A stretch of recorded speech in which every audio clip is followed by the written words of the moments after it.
Well, hello everyone. Welcome. I am super excited to present this beautiful dialogue that is between me and everyone that's listening here about surrealism in music. Now, surrealism in art is something that is probably widespread and well known since the early 20th century that it emerged, and which was generally spearheaded by André Breton. So while surrealism in art is more commonplace, surrealism in music was not so specific, but of course, we as musicians can surely track influences of surrealism in the music that is around us, whether in the past, that is the earlier 20th century, or in our current century as well. So diving into today.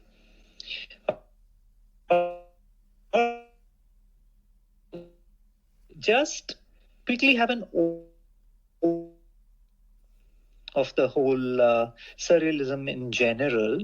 So, what exactly surrealism and when did it exactly emerge? So, surrealism kind of officially emerged in the 1920s, more specifically with the publication of André Breton's Surrealist Manifesto in 1924. And the movement also kind of grew out of the Dadaist rebellion against rationalism and societal norms post the First World War. The Surrealists primarily embraced automatism, that is, a method of spontaneous subconscious creation, which was aimed to reveal the hidden workings of the mind. As you could probably tell, that this is something which could happen so smoothly in music. Like anybody who is familiar with jazz improvisation, for instance, knows that once the basic concepts are clear, most of the improvisation is highly subconscious and automatic in nature. While you cannot call all of jazz recordings as surrealist, I just gave that example to get an idea or a sneak peek into how a musician could actually be using surrealism without even knowing about it sometimes. All right. So now that we go ahead, we want to look a little bit about how these things emerged in art. So surrealism in art, bizarre imagery with artists like Salvador Dali, René Magritte, and Max Ernst leading the way. The movement extended way beyond the visual arts into literature, film, and also music. Now, if you are to look at parallel developments in music, in tandem with the visual arts, surrealism found its way, you can say, in music as well. The composers who did adopt it sought to capture the essence of surrealist ideas through innovative approach to composition and performance. Notable musical figures like Eric Satie, John Cage, and others, you could say, embraced the surrealist principles and challenged the traditional boundaries of musical expression at the time. The historical context of surrealism would very much include the aftermath of World War I, where the disillusionment with established norms prompted artists to seek new forms of expression. This cultural backdrop fostered the emergence of surrealism in music as a response to societal upheaval, mirroring the movement's origins in visual arts.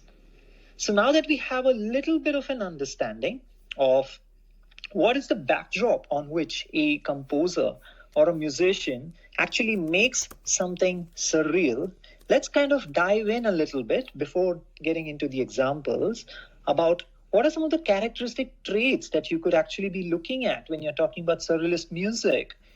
So one of the most obvious ones would be the use of unusual combination of sounds, I would say. So surrealist music often employs unconventional combination of sounds, instruments, and techniques.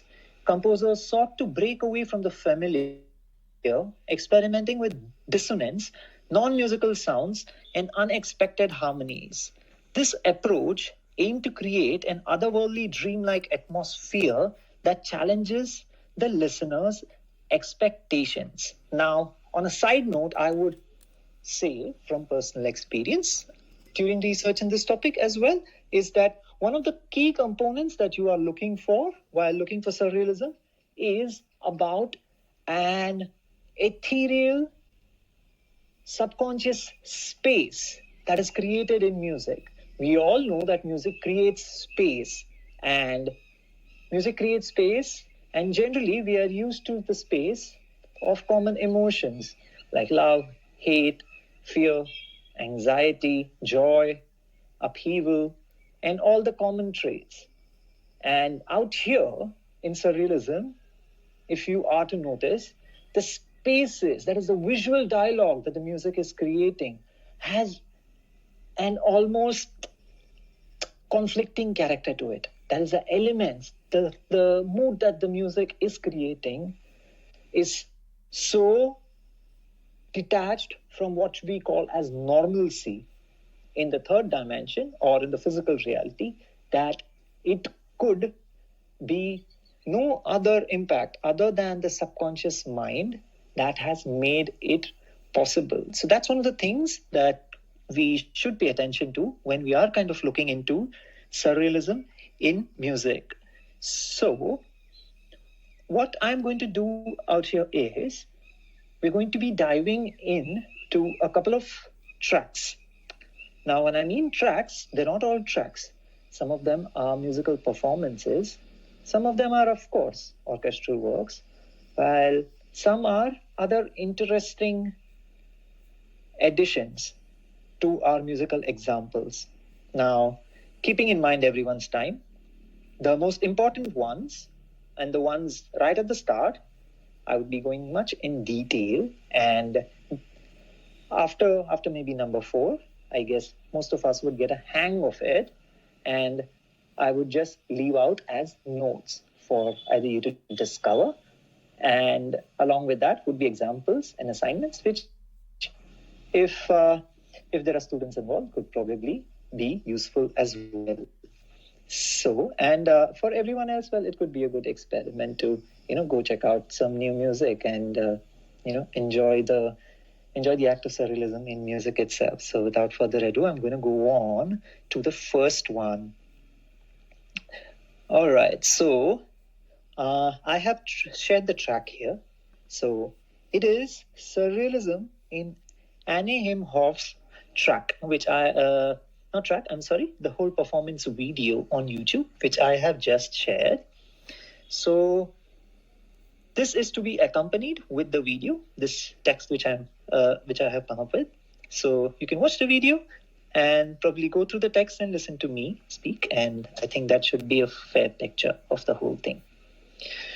So if you are watching the movements happening out here, you're seeing a lot of what you would call as theater actors who are locked within this space. I don't want to say locked, but you can say contained within this space.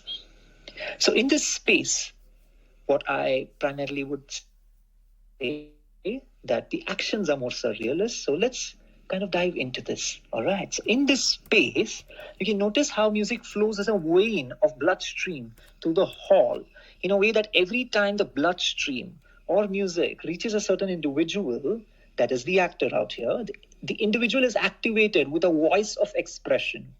The individual is activated with a voice of self-expression that magnifies the truest self in them. While the music could have had a complex voicing or composition that explains the series of events, the composer here has put great thought into the simplicity of the syllables and the vowels that are used. Ah, ah, ah, ma, ma, ma, which is the voicing used in something so primordial in nature that it surpasses not just the barriers of race, caste, color, creed within the context of humanity, but also surpasses humanity itself in a way that the voicing used is so congruent with the primary call of most animals, whether it comes to their first calls for their mother or for food, or as a way of communicating with their immediate environment. What makes the piece truly surreal in nature is its ability to not just evoke superficial forms of self-expression within the actors involved, but to evoke a certain kind of action which could only be assumed to be taking place, to be taking shape in the dream state of the subconscious level. Yeah? So examples of these can be seen throughout the piece, as for instance, when the teenage girl is pouring Diet Pepsi at 5 minutes 9 seconds. You can maybe skip to the video and go to the part at 5 minutes 9 seconds and you could see the scene. I have highlighted certain scenes for us to notice. So yes, where you see this teenager girl pouring Diet Pepsi across the wall in the form of paint, or more deeply symbolized as pouring the offering of the modern society onto the blank canvas from the carrier or vessel of a person clad in a t-shirt full of skulls. Yeah? So the scene is flanked by two spectator-like actions, preceding and succeeding the scene. Whether it be the teenage boy who is sitting on the top of the first floor and enacting eating from a pack of nuts to precede the scene, or is it the teenage boy who's smoking upside down and enjoying his evening round of bird watching while he watches Diet Pepsi poured down the white walls of modern society? Now, all of this happened around the 5th minute mark in the video. All right. So now I'm going to skip and go over ahead. So the ease with which the teenage boy seems to be smoking in his upside down posture at 5 minutes 18 seconds symbolizes a deeply subconscious state where he can be in complete odds with himself and still go about modern life pretending that everything is all right. Just give me a moment.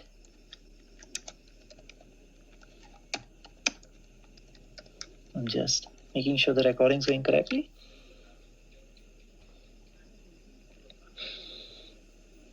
Yes, now I'm back. Sorry.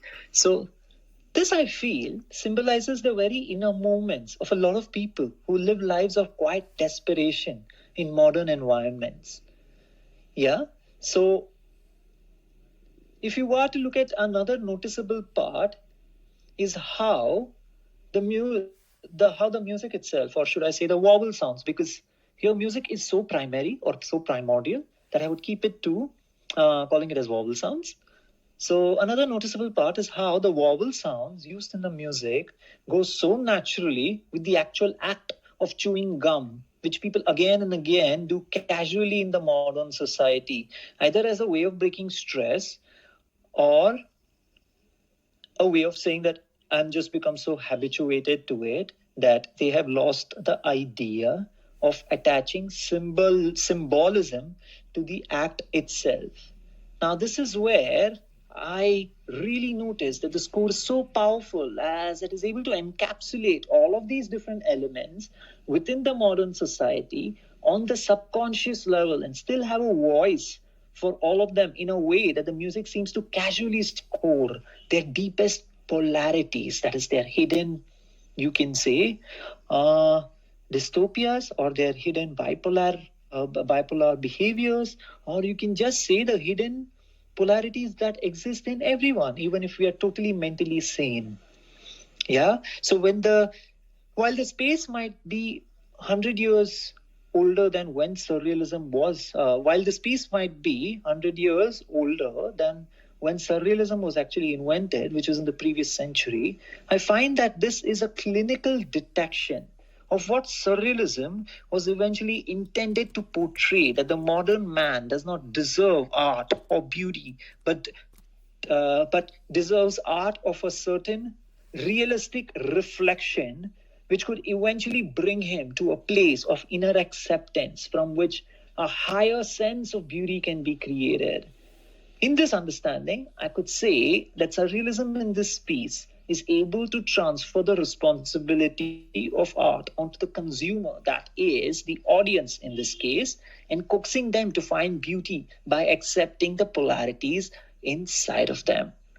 So this is a little excerpt that I wrote for this piece, and I would like you guys to play the whole thing and notice these points and see how you feel about them.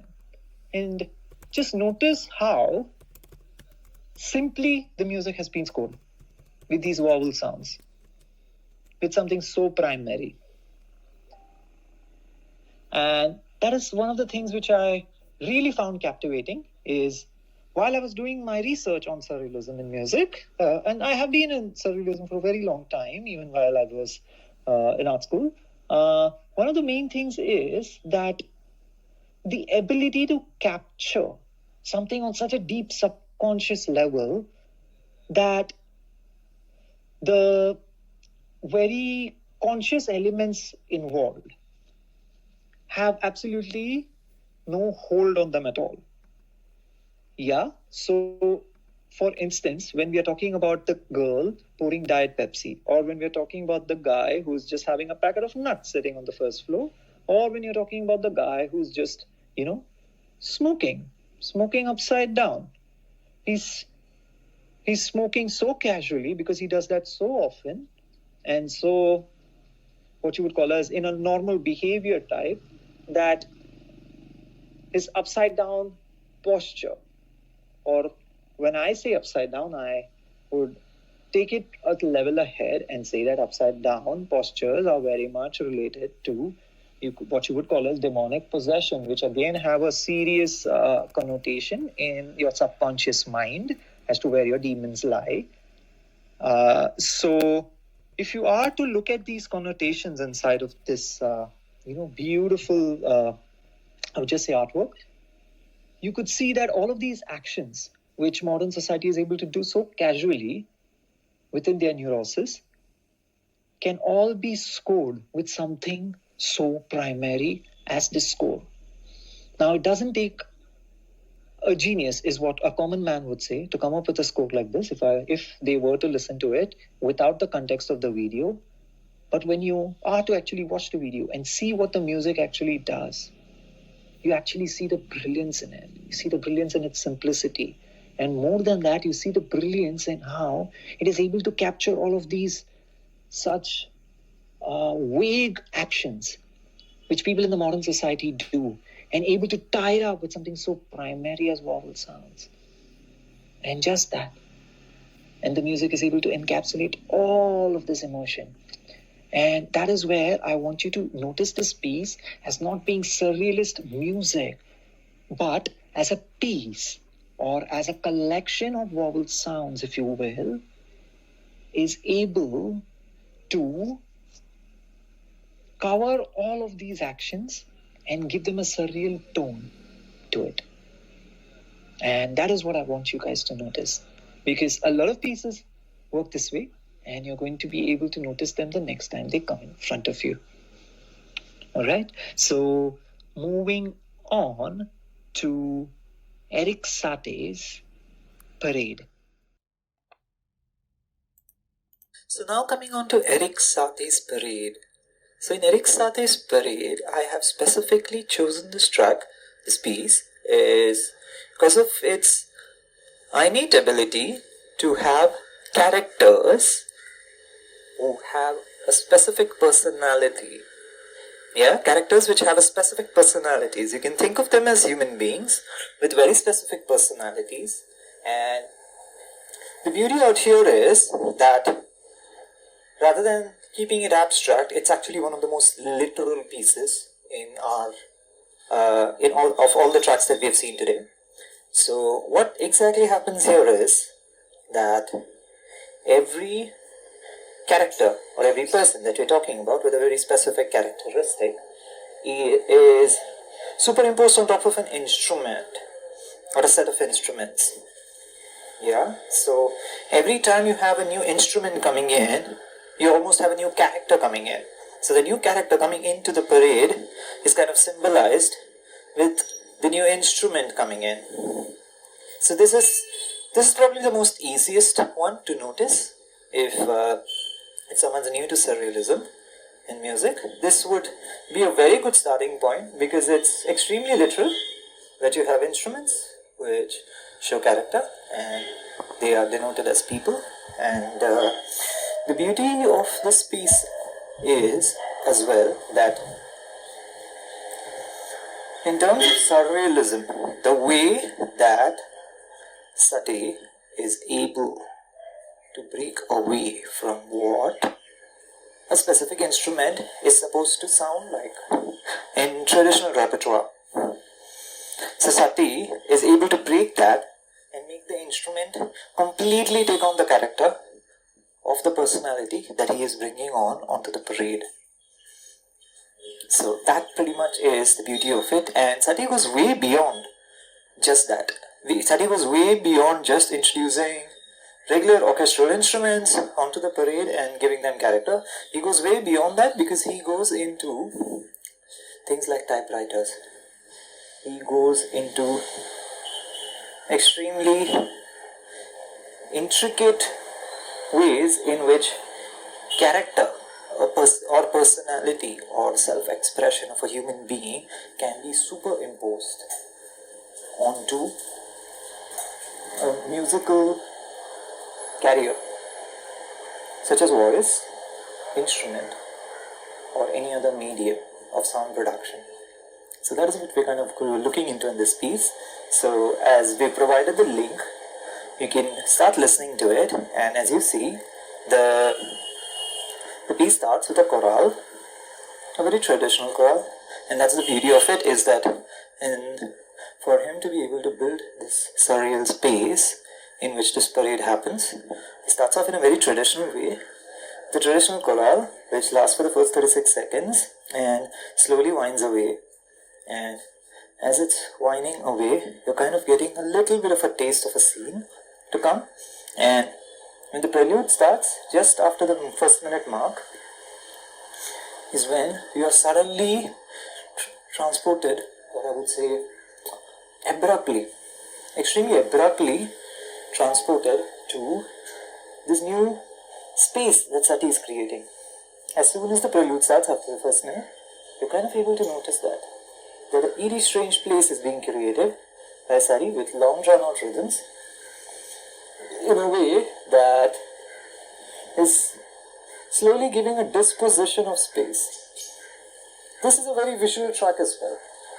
I really want us to be able to visually look at this and see a parade, which is generally a very typical strict order of things, right? Is generally done in some regards related to the military or the army or some form of disciplinary body which conducts a parade. So it's generally seen as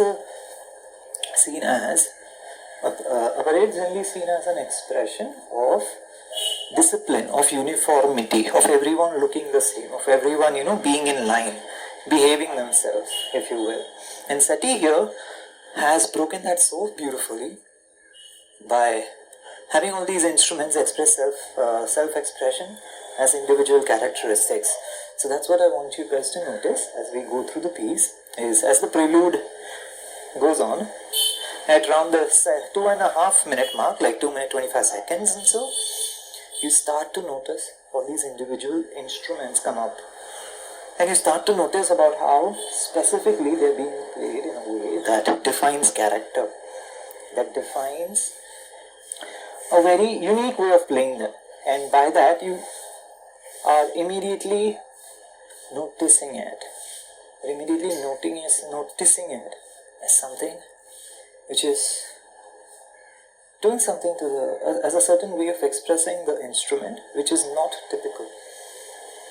And with this, as you start to notice each instrument in this way, what happens is that Satie starts to grab your attention. And once he's got your attention, he's able to introduce all of these upcoming instruments as well in the same format. So this keeps going on and on and on. And it does sometimes wane on to back to the mode that he created just below the prelude. But then, once again, he just keeps coming up with these new characters. And one of the most noticeable things, which, other than obviously, the the horns and the violins and everybody who is played in a certain way that you are able to see the character come out. What I want you guys to really notice is that at the mark 6 minutes and I think it's 14 seconds, after 6 minutes 10 seconds onwards, you start to notice the typewriter coming in.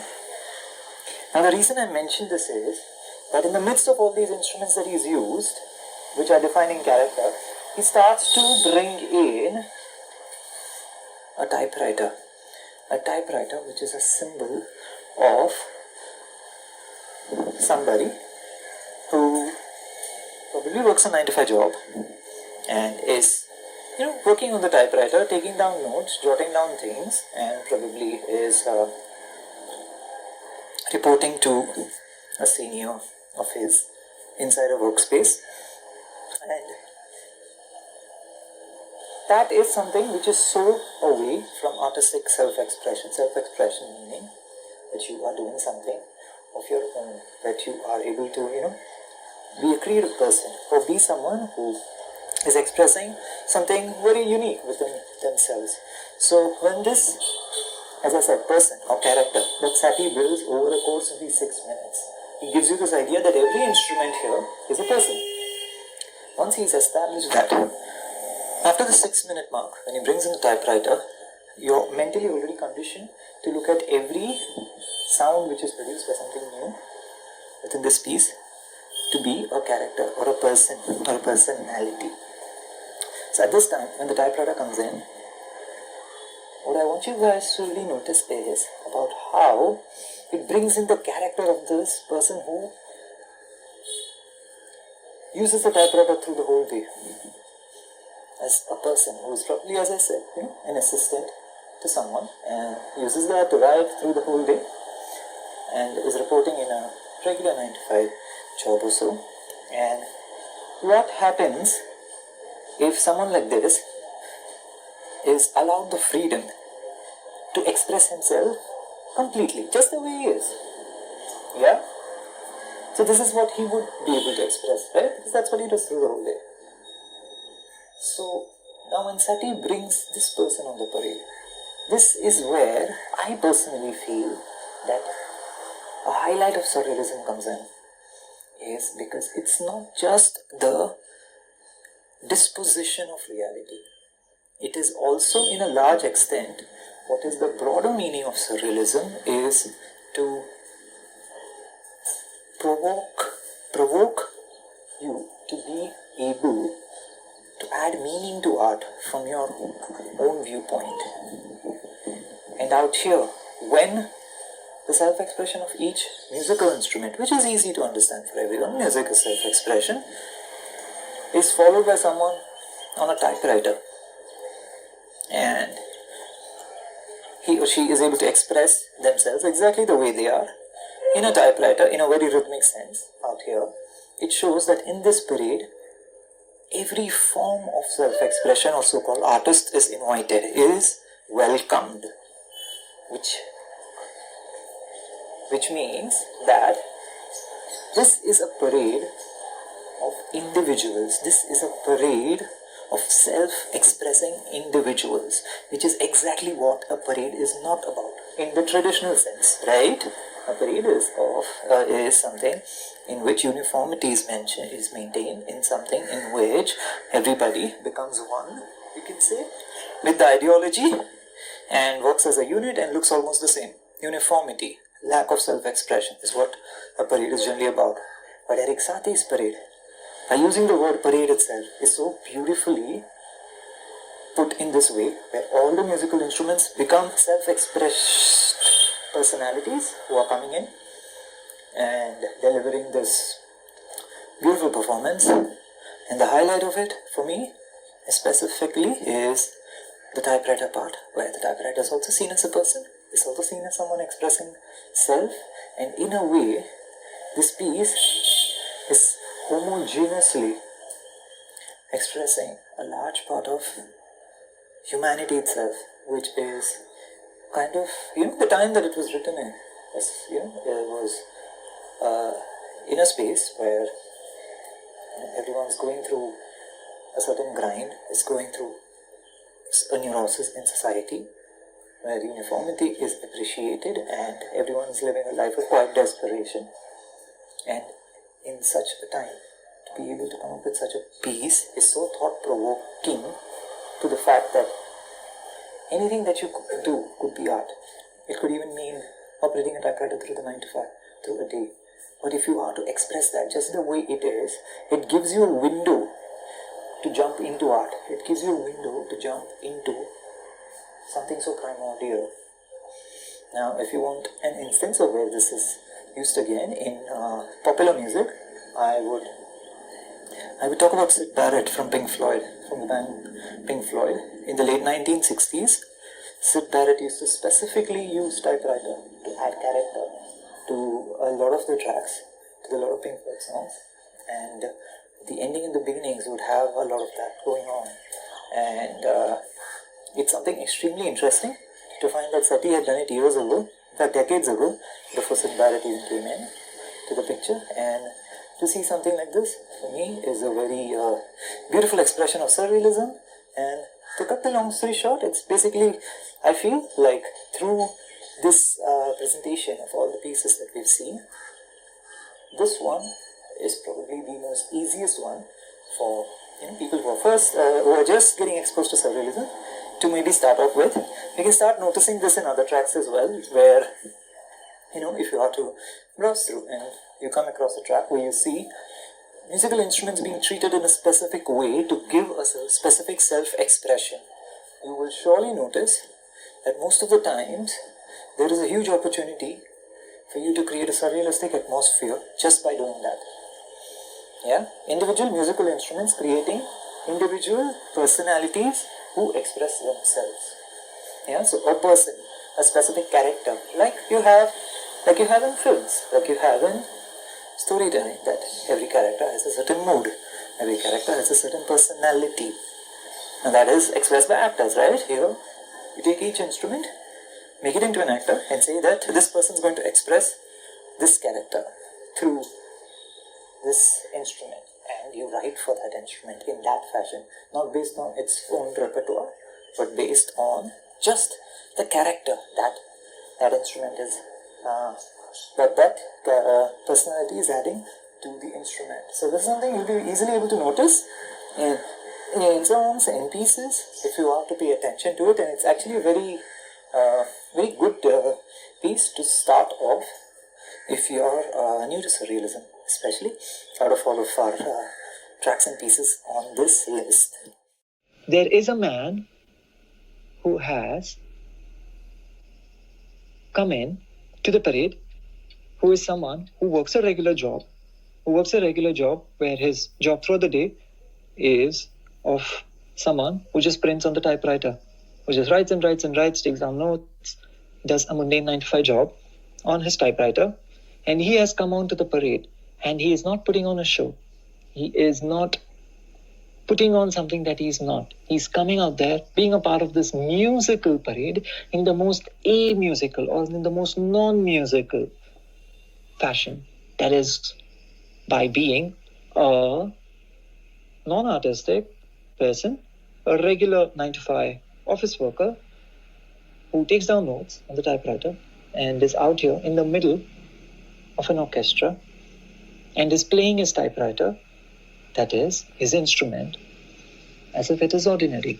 And this is where I feel Eric Satie really breaks down the idea that all of these instruments here, they do have a history of how they're supposed to be played because of repertoire. But here Eric Satie brings down and makes these instruments sound the way they sound just because of the character and the soundscape and the visual, you can say the visual character of a person that each instrument is bringing in.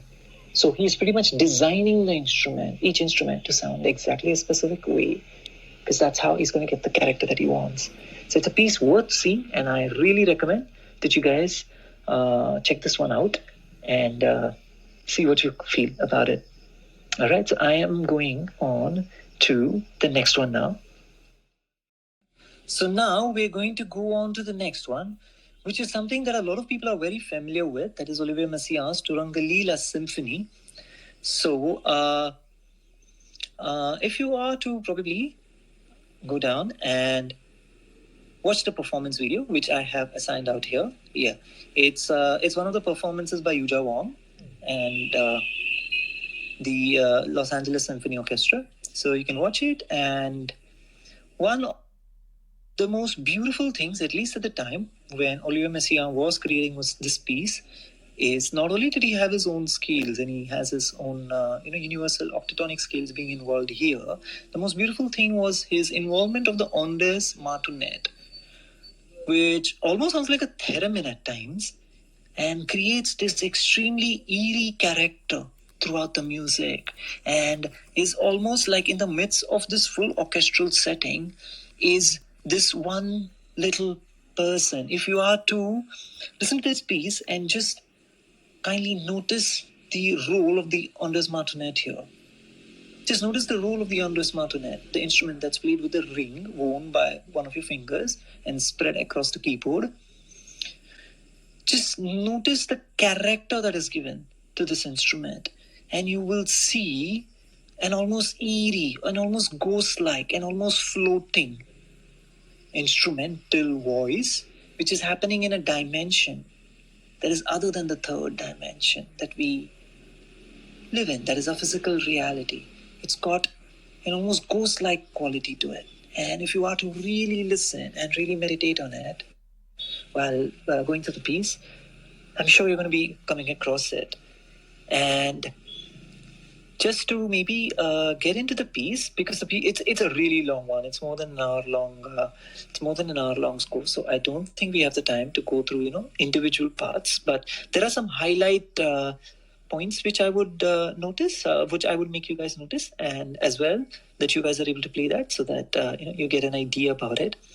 So maybe at minute 1 and 3 seconds, when the semi-quaver rhythm comes in the violin, that's one of the main motifs that is kind of used here, which is also used as a, you can say, rhythmic backdrop for the whole piece to kind of build out of. And one of the other themes which I would like you guys to notice is this called as statue theme. Yeah. So Olivier calls this as the statue theme, and he's assigned this to the trombones and the tuba, and you can notice this as 1 minute 33 seconds. This is another theme which gets repeated throughout the 1.5 hour long piece, and it's something that you're going to really be noticing. And next is the piano theme at 2 minutes. Notice the piano theme at 2 minutes, and following that, just notice what Olivier Messiaen calls as the flower theme in the clarinets. Yeah, in the clarinets. It's something that keeps getting repeated, and when you have an amalgamation of all of these different elements fighting for each other, or you can say placed in such a intricate juxtaposition, you cannot help but notice the surreal atmosphere that is created in the context. Yeah. Now we're going to come down to minute number 39. So at minute number 39 is where I feel the most surreal, or the most noticeably surreal part of the piece really comes in. Yeah, so at minute number 39, you're going to have an extremely long surreal theme with the long fortes and pianos and ondes martinet as they play and create this amazing surreal mood. This mood which just keeps stretching, which just never really comes to a close.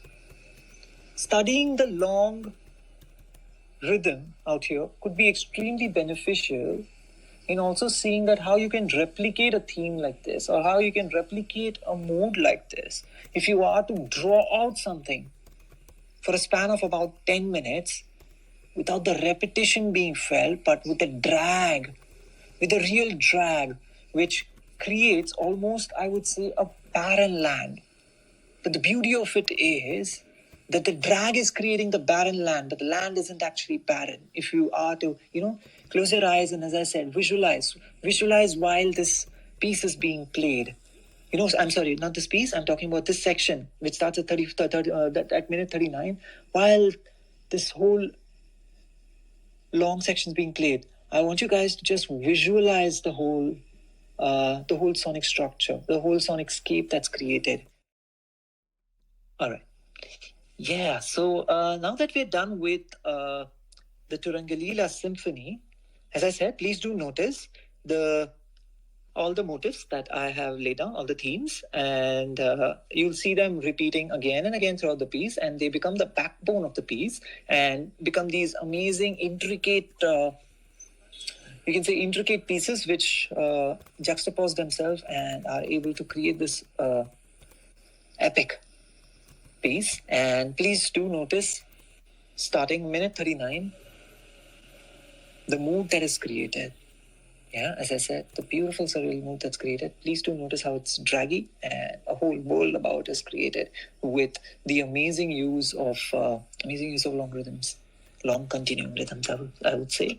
And with this, we are completing some of the intricate descriptions. And after this, I'd probably just lay down a few, because we're running short of time. I'd just lay down a few, you can say examples that you can go ahead and check out. And these are a little bit more older in nature, so they're more, you would say, consistent with the age of surrealism itself. All right. So I do not speak French, so I really beg your pardon for my pronunciation. Les Champs-Élysées by Joe Dassin. I'm really butchering the name of the song, but please do check out. I provided the link by Joe Dassin. So the lyrics were written by this French poet, Pierre Delanois. While the song is more widely recognized as a chanson and not explicitly surreal in nature, Pierre Delanois' poetic style here often incorporated a very dreamlike and imaginative scene with elements aligning with surreal tendencies, if you will. So the piece is celebrated for its whimsical depiction of a stroll down the famous avenue in Paris and the poetic language used in the lyrics that carries a touch of surrealistic inspiration. Now, I know that if you're listening to it currently, it doesn't exactly seem very surreal. But I did want to point out that in the time that it was made, it was a highly revolutionary piece and was very much regarded by the surrealists itself as being something that was out of space.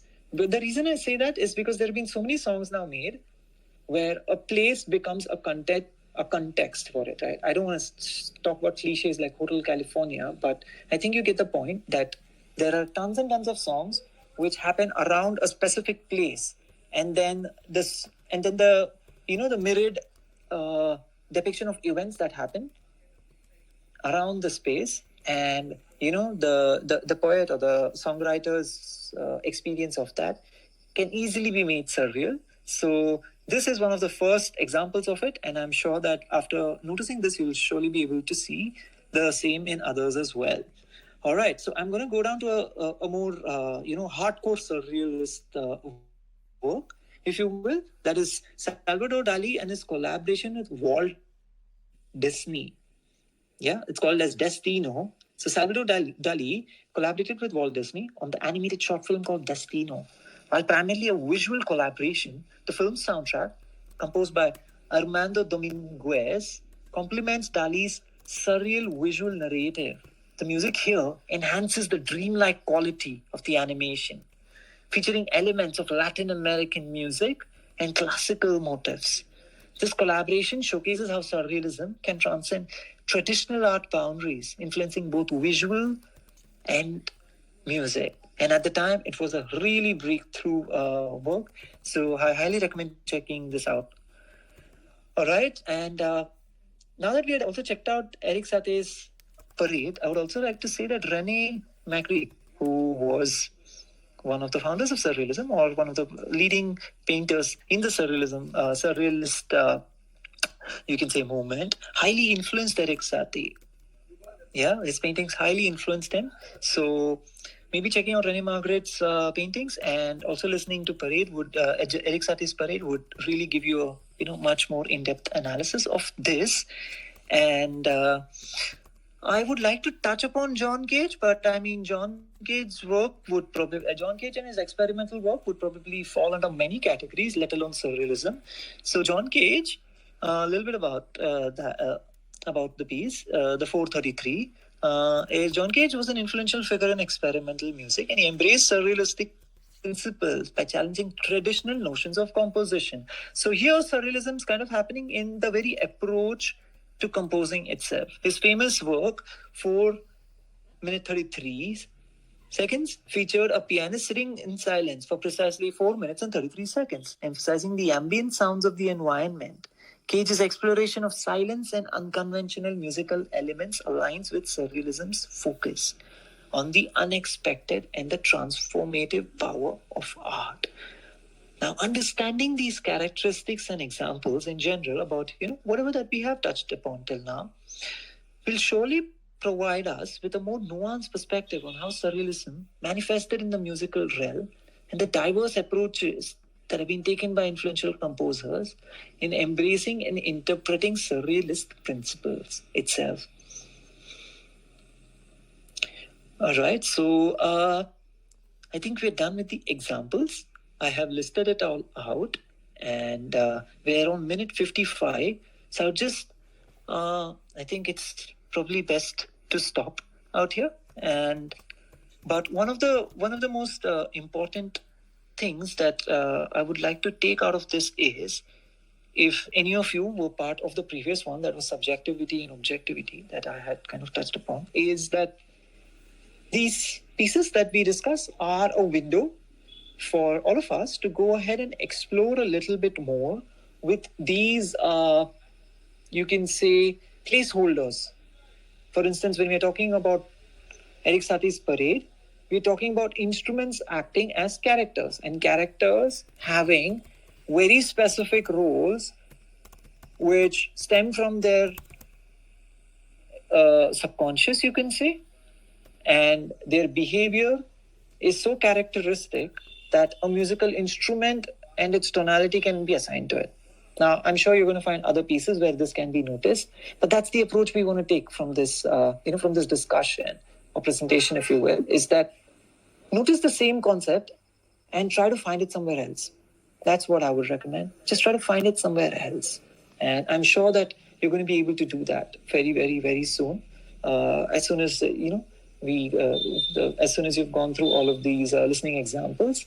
And the same I would touch upon for Turangalîla-Symphonie by Messiaen is about the use of an instrument that is so far-fetched from its current age to be able to create an extremely, surrealistic mood.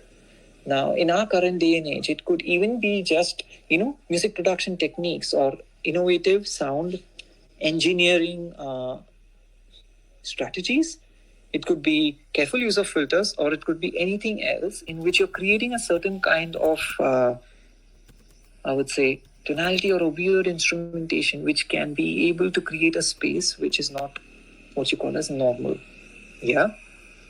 So that was that. And Dali's work was quite obvious in seeing that, and touching upon the biggest discussion that we had today, which was the first one, which was the Imhof, performance. I really want you guys, as we discussed, that we notice how the simplistic elements of music itself can, encapsulate everyday activities and be able to capture that whole mood.